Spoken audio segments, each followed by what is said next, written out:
Welcome students. Today our topic is Physiology of Muscle Contraction for BSc Part 3 students. Muscle contraction हम जानते हैं कि जो chordates है उनके अंदर जो कंकाल है, स्केलेटन है, उनके साथ जो पेशियां पाई जाती हैं उन्हें कंकाल पेशियां या स्केलेटल मसल्स कहती हैं। ये लगभग 40 से 50% भार बॉडी का बनाती हैं। तो ये जो पेशी तंतु हैं या स्ट्राइएटेड मसल्स हैं, लंबे लंबे सिलेंड्रिकल धागीनुमा आकृति 2 से 4 सेंटीमीटर लंबी तक होती हैं।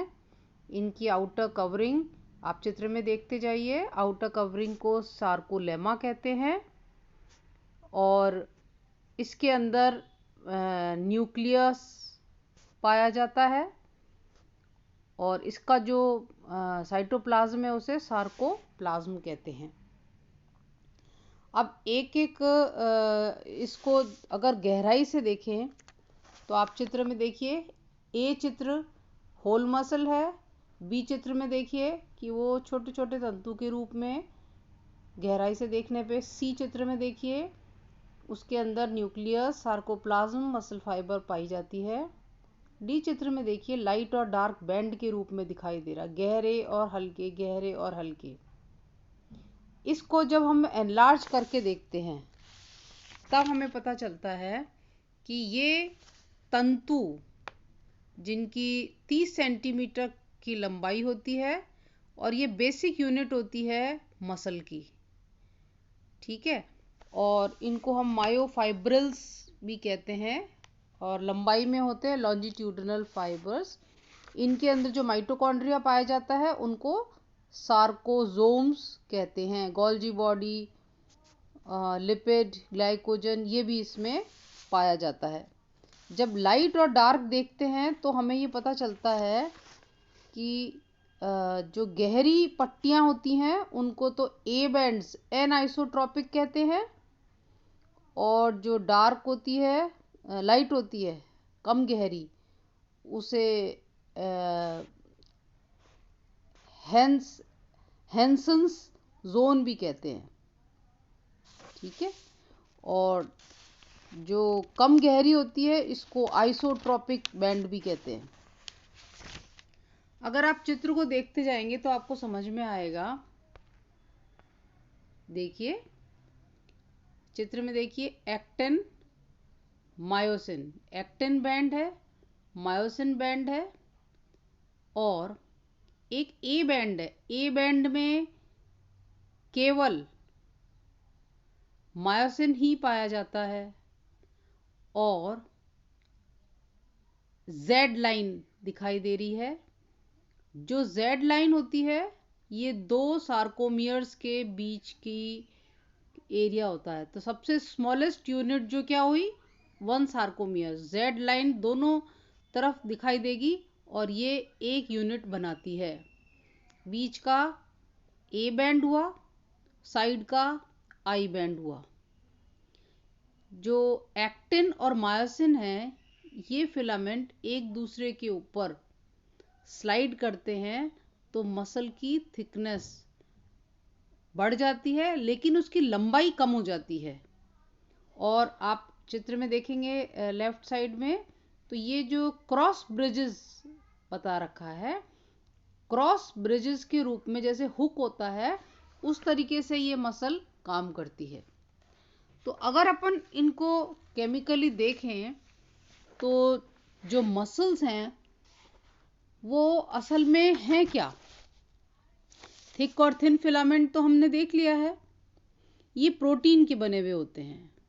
जो थिक मायोफिलामेंट्स हैं वो मायोसिन नामक प्रोटीन के बने होते हैं। तो इनके कुछ इंपॉर्टेंट पॉइंट्स क्या हैं कि जो मायोसिन है उसमें एटीपी बाइंडिंग साइट्स होती हैं, ठीक है। आप इस चित्र को देखिए तब आपको समझ में आ जाएगा कि लेफ्ट साइड के चित्र को देख के आप समझते जाइए थिन फिलामेंट और थिक फिलामेंट क्या है।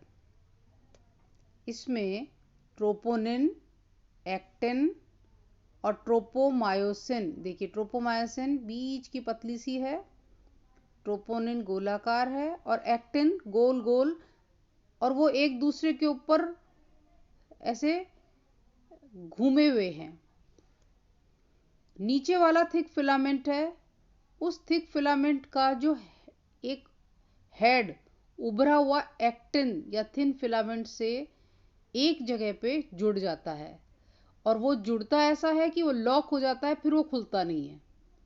तो जब मसल काम करती है तब वो लॉक हो जाता है, जब काम नहीं करती तो अनलॉक्ड अवस्था में थिक और थिन फिलामेंट दोनों अलग अलग रहते हैं। तो अभी हम मायोसिन के बारे में देख रहे थे कि इसमें एटीपी बाइंडिंग साइट होती है, इसमें एक्टिन की बाइंडिंग साइट होती है, और एक ऐसे लॉक एंड की तरह हिंज वाला पार्ट होता है। जो थिन फिलामेंट है वो 3 प्रकार के प्रोटीन से बना है, एक्टिन, ट्रोपोनिन और ट्रोपोमायोसिन। चित्र में देखते जाइए और समझते जाइए। तो एक्टिन मॉलिक्यूल जो है, इसको जी एक्टिन भी बोलते हैं, ये गोलाकार होते हैं, गोल गोल गोलाकार आकृति में, और इनमें 2 चेन्स होती हैं जो एक दूसरे के ऊपर कॉइल्ड होती हैं।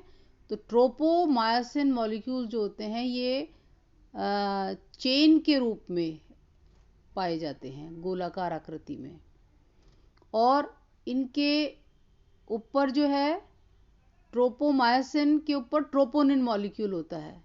तो ट्रोपोमायोसिन और ट्रोपोनिन एक दूसरे से जुड़े हुए रहते हैं, और इनके अंदर ये जो 3 प्रोटीन्स हैं ये इम्पॉर्टेंट रोल प्ले करते हैं कॉन्ट्रैक्शन में। जैसे एक्टिन क्या करेगा, मायोसिन के हेड से जुड़ जाता है, और इस समय में एटीपी से ऊर्जा फॉस्फेट के रूप में निकलती है, और ये एडीपी में परिवर्तित हो जाता है। तो इसमें इसीलिए मसल कॉन्ट्रैक्शन के समय में ऊर्जा की भी आवश्यकता होती है। फिर ट्रोपोमायोसिन में देखें इंपॉर्टेंट पॉइंट, तो ये रिलैक्स्ड मसल होती है, तब तो इसमें मायोसिन का जो हेड है वो थिक मायोफिलामेंट के अगेंस्ट ट्रोपोमायोसिन मॉलिक्यूल और थिन मायोफिलामेंट के रूप में रिलैक्स्ड वे में रहता है। तो जब तक as long as myosin head contact में ट्रोपोमायोसिन से नहीं आता, कुछ भी नहीं होता, मसल रिलैक्स्ड रहती है। फिर देखें ट्रोपोनिन मॉलिक्यूल्स में बाइंडिंग साइट्स होती है कैल्शियम आयंस के लिए। तो जब कैल्शियम आयन इसमें आता है तभी पोजीशन ट्रोपोनिन की परिवर्तित होती है, नहीं तो नहीं होगी। ये इसकी इम्पॉर्टेंट पॉइंट है। और ट्रोपोनिन फिर शिफ्ट होकर के ट्रोपोमायोसिन को पुल करके अटैच होता है, तो मायोसिन हेड पर मूव करता है। ठीक है। तो जो सेल मेम्ब्रेन की इस प्रकार हम देखें तो सेल मेम्ब्रेन को सार्कोलेमा बोलते हैं, और इसमें जो मैसेज आता है वो नर्व से आता है, न्यूरॉन्स से। और ये जो नर्व सेल्स हैं ये मेम्ब्रेन तक तो मैसेज लाती हैं, और मैसेज लाती हैं कैसे, सिनेप्स के फॉर्म में लाती हैं।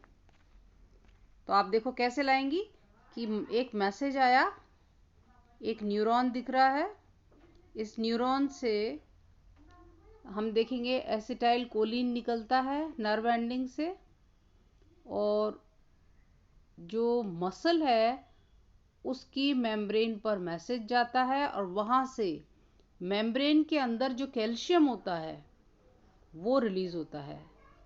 जैसे ही कैल्शियम रिलीज होगा, इस चित्र में देखते जाइए, वो जाकर के फिर जुड़ जाता है फिलामेंट से, कैल्शियम बाइंडिंग साइट और एक ट्रोपोनिन कॉम्प्लेक्स बनाता है, थिन फिलामेंट से जुड़ जाता है और इन दोनों में आपस में हुक की तरह थिक और थिन फिलामेंट एक दूसरे से जुड़ करके एक मजबूत जॉइंट या जोड़ की तरह बन जाते हैं।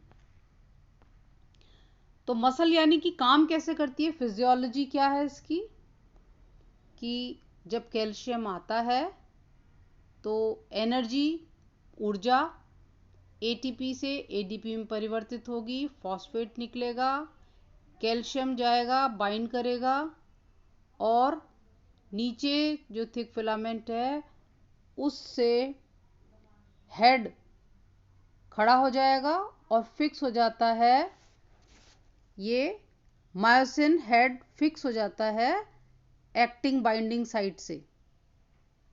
ठीक है, और इस प्रकार से वो फिर जब कैल्शियम वापस अपने उसमें पहुंच जाता है, जैसे ही मैसेज गया कि अब ज़रूरत नहीं है, अब हाथ नीचे कर दो, ढीला कर दो, तब कैल्शियम वापस से मेम्ब्रेन में चला जाता है, नष्ट नहीं होता, ऊर्जा वापस से मिल जाती है तो एटीपी वापस अब बन जाता है और फिर ये जो हुक लाइक स्ट्रक्चर है लास्ट वाले ई पार्ट में देखिए, मायोसिन हेड वापस से नीचे की ओर आ जाता है।